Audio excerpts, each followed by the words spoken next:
Kabar mengejutkan kini kembali ramai diperbincangkan pada alur cerita manga One Piece yang telah update sebelumnya, di mana cerita telah memunculkan sosok karakter yang selama ini fenomenal dan kita nantikan akan kehadirannya. Ya, dia adalah Dr. Vegapunk. Seperti diketahui sebelumnya, Dr. Vegapunk ini merupakan sosok karakter penting yang secara tidak langsung telah memberikan peran cukup besar di dalam cerita One Piece. Namun perannya itu memang telah berseberangan dengan bajak laut, karena dia merupakan orang bagian dari pemerintahan dunia.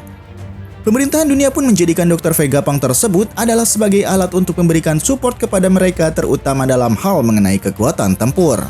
Kekuatan tempurnya itu mencakup pada aspek pembuatan senjata yang telah berhasil Dr. Vegapunk ciptakan untuk memasok pasukan angkatan laut. Seperti salah satu contoh senjata kuat yang telah berhasil Dr. Vegapunk ciptakan adalah robot pasifista yang saat ini telah berkembang menjadi Seraphim. Dari robot pasifista yang sebelumnya, kita pun tahu dia memiliki kekuatan yang luar biasa dan mampu mengalahkan semua kru bajak laut topi jerami sebelum time skip berlalu. Dr. Vegapunk menciptakan robot pasifista sebelumnya, yaitu berdasarkan analisa percobaan yang telah dia lakukan terhadap tubuh Kuma. Dan yang menjadi pertanyaan kita di sini, kenapa Kuma saat itu rela menjadikan sebagai bahan percobaannya? Usut punya usut, dari informasi yang kita dapatkan, Kuma ternyata memiliki kedekatan khusus dengan Dr. Vegapunk, sehingga dia pun rela dijadikan sebagai bahan percobaan dari Dr. Vegapunk. Kuma ternyata memiliki kedekatan khusus sehingga dia pun rela dijadikan sebagai bahan percobaan dari Dr. Vegapunk. Kedekatan mereka itu memang masih menjadi misteri akan asal-usulnya.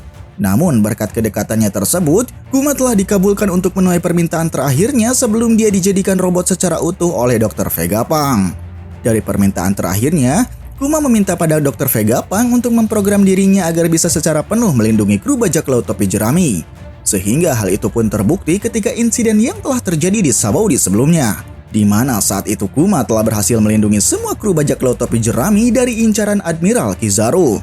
Perlindungan Kuma juga tak berhenti di situ. Selama kru bajak laut topi jerami tidak ada di kapalnya, dia pun secara rela melindungi kapal Thousand Sunny Go dari orang-orang yang akan merusaknya. Akan tetapi selang beberapa saat setelah kejadian itu, keadaan Kuma terlihat sangat menyedihkan ketika cerita memunculkannya di acara referee berlangsung. Tubuh Kuma pun mengalami kerusakan yang sangat fatal dan tengah berada dalam perbudakan kaum naga langit. Sementara atas apa yang saat ini dialami oleh Kuma, kita pun menyimpulkan kemungkinan besar hanya Dr. Vegapunk yang dapat memperbaikinya. Lalu sejauh perjalanan cerita mengenai Dr. Vegapunk, kita pun tahu bahwa dia tidak hanya dapat membuat senjata mematikan. Banyak karya lainnya yang telah dia buat, seperti dapat melumpuhkan pengguna buah iblis dengan menggunakan kairoseki atau batu laut. Sehingga dalam hal ini, pasukan angkatan laut pun sangat terbantu dengan penemuan Dr. Vegapunk itu untuk menangkap bajak laut. Sementara atas beberapa penemuan yang telah berhasil diciptakannya, Dr. Vegapunk ini dianggap sebagai ilmuwan jenius besar yang telah dikenal di seluruh dunia. Dia pun memiliki pengetahuan yang luar biasa dan tak tertandingi dalam segala hal ilmu pengetahuan. Mulai dari ilmu biologi hingga ilmu teknologi tentang militer. Keahlian ilmiahnya itu bisa dikatakan lebih maju 500 tahun ke depan jika dibandingkan dengan orang-orang yang berada di zamannya. Lalu sejauh dari informasi yang telah kita dapatkan, Dr. Vegapunk ini telah terlahir di sebuah pulau salju yang bernama Pulau Karakuri. Pulau ini kemungkinan besar adalah pulau yang saat ini sedang dituju oleh bajak laut topi jerami dengan memiliki nama lain yaitu Pulau Kepala Telur. Sementara ketika hidup di Pulau Karakuri, di usia mudanya Dr. Vegapunk itu terbilang sangat aktif dan mulai merancang beberapa eksperimen di sebuah lab yang dimilikinya. Dia pun pada saat itu merencanakan untuk membuat sebuah alat pemanas agar warga Karakuri tidak kedinginan ketika mengingat salju telah menyelimuti pulaunya. Namun sayangnya saat itu Dr. Vegapunk tidak memiliki cukup dana besar untuk mewujudkan harapan penduduknya tersebut. Sehingga alat yang direncanakannya pun tidak tercipta dengan sempurna dan bisa dikatakan mangkrak untuk pengerjaannya. Akan tetapi atas kegagalan dari Dr. Vegapunk, warga Karakuri saat itu tidak mempermasalahkan hal tersebut dan mereka pun tetap mengapresiasi dan mencintainya.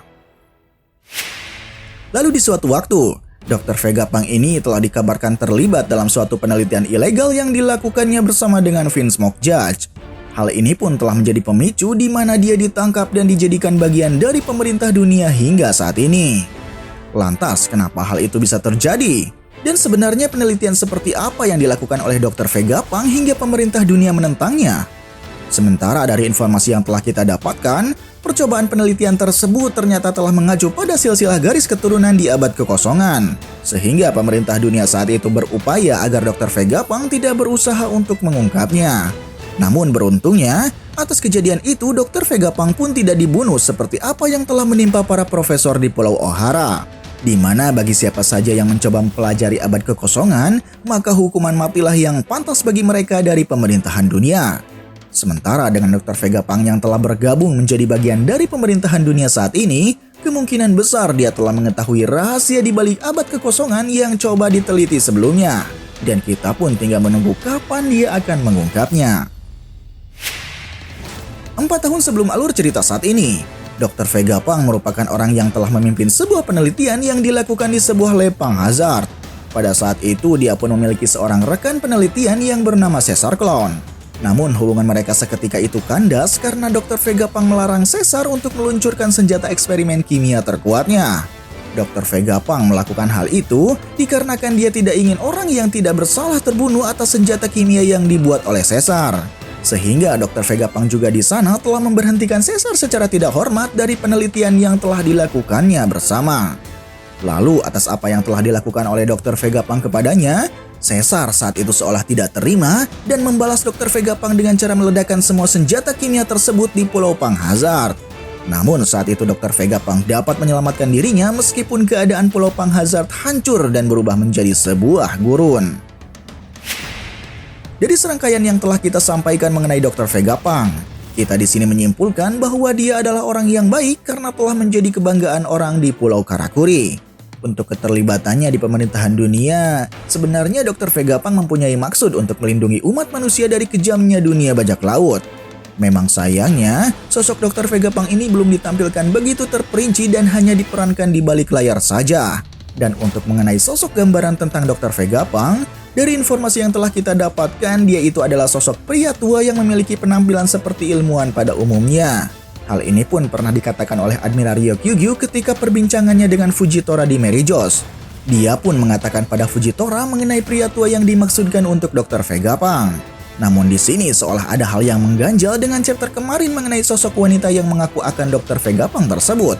Dan kalau kita menyimpulkan, kemungkinan besar dia adalah robot ciptaan Dr. Vega Pang yang telah diutus untuk menangkap bajak laut topi jerami. Sementara peristiwa yang telah diceritakan pada chapter kemarin, sepertinya saat ini alur cerita akan merujuk pada pertualangan di mana bajak laut topi jerami akan berhadapan dengan Dr. Vega Pang. Kita pun masih menantikan bagaimana akan cerita selanjutnya. Namun sebelum penutupan, di sini Paradox akan kembali mengulas beberapa karya atau prestasi yang telah dibuat oleh Dr. Vega Pang. Penggunaan kairoseki atau batu laut.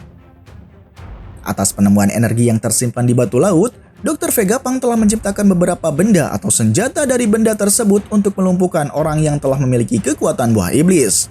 Senjata atau bendanya itu meliputi peluru, pedang, jaring borgol, dan lain-lain. Tak hanya itu, batu laut juga berfungsi untuk ditempatkan di bawah kapal agar dapat melewati Cambelt dengan tidak diketahui oleh Raja Lautan.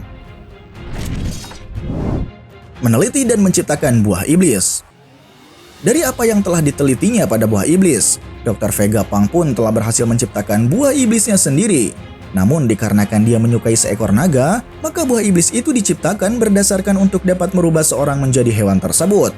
Hal ini juga telah dibuktikan ketika di Pulau Pang Hazard terdapat seekor naga besar yang telah diciptakan dari buah iblis Dr. Vega Pang. Seekor naga tersebut pernah diperlihatkan telah menyerang Luffy dan teman-temannya ketika berada di Pulau Pang Hazard.